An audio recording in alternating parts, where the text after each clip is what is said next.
pointers on how to get around grown-ups who try to force you to eat the right things. Mothers are always pushing what they say are good for you. Eggs, fresh fruits and vegetables, and nourishing cereals. Well, what kids like is dessert. And what better way to start the day than with a dessert? Grown-ups never think of serving dessert for breakfast. We have to outsmart them. We can have sweet breakfast desserts disguised to look like breakfast food. The big manufacturers are on our side. They understand our desires and they respect kid power.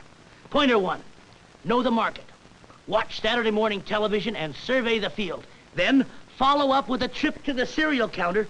Read the labels carefully, but watch out for ringers. A ringer is a box of cereal with a ball or a plastic car inside. But if the cereal's not sweet, it's not for kids. You might get stuck with a cheap toy and then you'd have to eat the unsugared stuff too.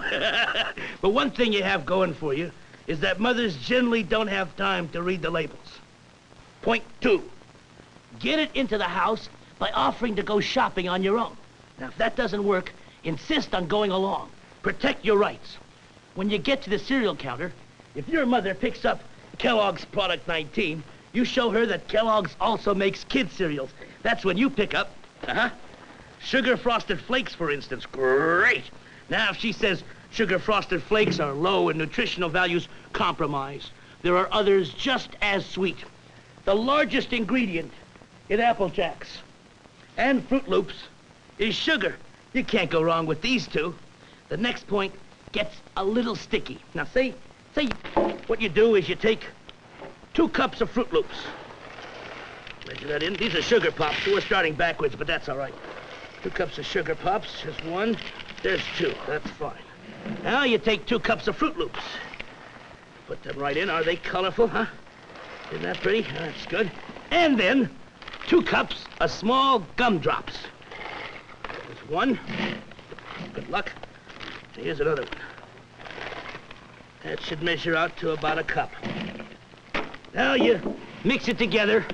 Just toss it together lightly, like a salad, just like tossing a salad, except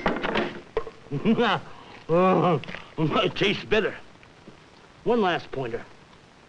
Remind your mom about the generation gap. Only grown-ups complain about sugar causing cavities. You never hear one kid bugging another about that, do you? And remember Marshall's advice. It's better to eat your cereal right from the box and to get your hand caught in the cookie jar.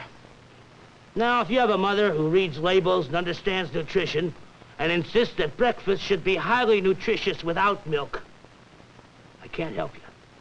But you could save up your candy allowance and buy the sugar-sweet cereal of your choice and hide it under your bed. Sugar lovers, unite! You have nothing to lose but your teeth!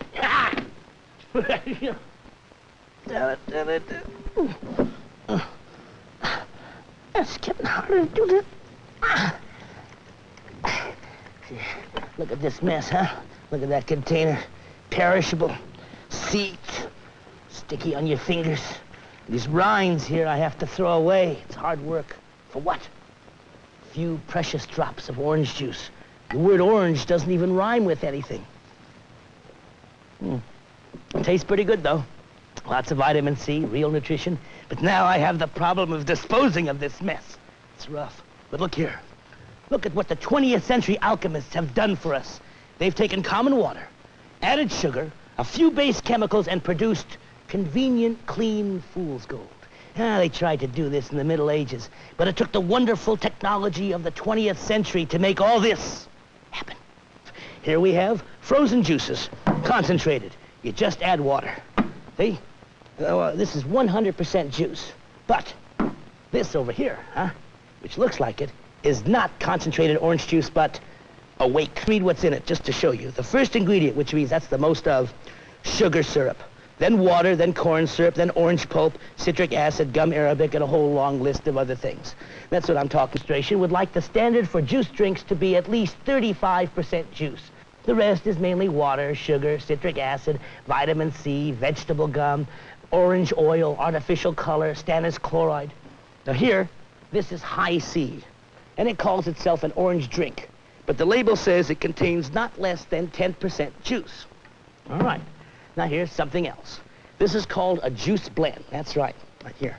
Now, looking like it, it looks just like the real thing, right? Now, every scientific discipline has its own terminology, and the alchemists of orangeography are no different from the other alchemists. Now, you used to think that a blend is a mixture of several different kinds of juices, or different kinds of juices of oranges.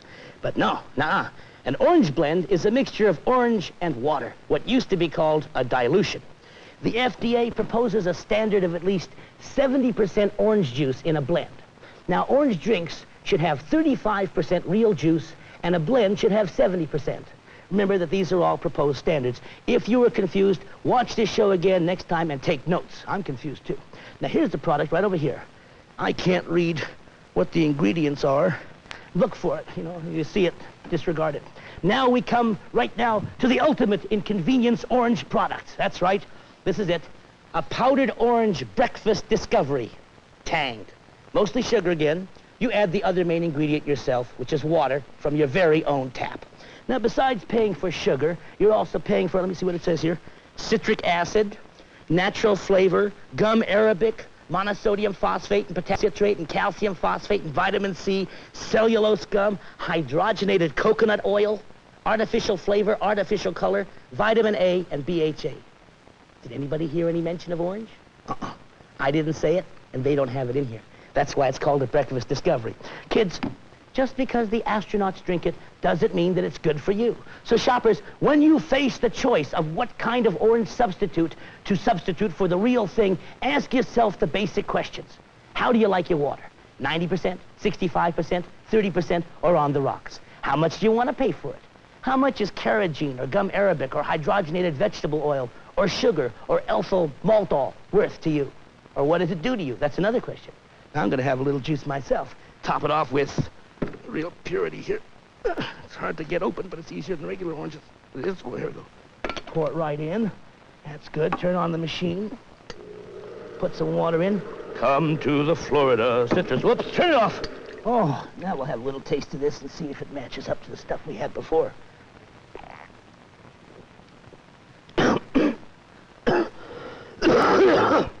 It's all right. If you want it for dinner, going to bed. A sedative, I guess. I don't know. I'll go back to the real oranges. That's what I like.